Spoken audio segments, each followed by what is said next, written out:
কবর কেন্দ্রিক শুধুমাত্র পশু জবাই নয়, কবর কেন্দ্রিক মসজিদ নির্মাণ করে, মাজার ভিত্তিক মসজিদ নির্মাণ করে ওই মসজিদে সালাত আদায় করা হারাম, ওই মসজিদে সালাত আদায় করা যাবে না।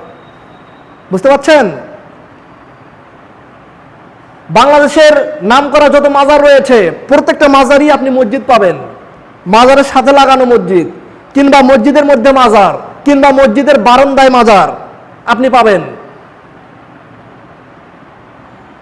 এই সকল স্থানে সালাত আদায় করা যাবে না, কারণ ওখানে আপনি সালাত আদায় করবেন, আল্লাহ সুবহানাহু ওয়া তাআলাকে যদি 50% স্মরণ করেন, আপনার স্মরণে 50% ওই মাজারওয়ালা আসবে।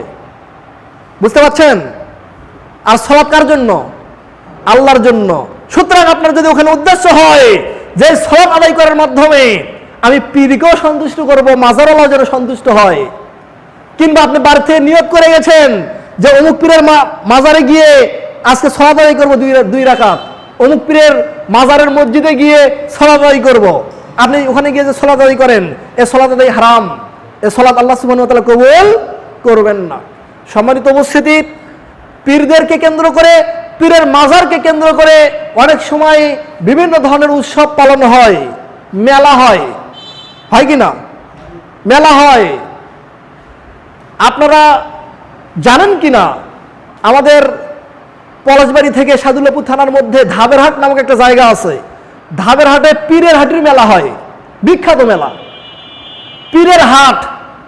আমরা শুনি ওখানে নাকি 44 জন পীরের মাজার আছে, মানে 44 জন পীরের মাজার আছে, ওই জন্য ওটার নাম পীরের হাট। ওখানে মানুষ যায় কি করে জানেন? ওই পীরের মাজারের মাটি পর্যন্ত খায়, মাটি বাড়িতে নিয়ে যায়, বাড়িতে নিয়ে গিয়ে সন্তানদেরকে খাওয়ায়।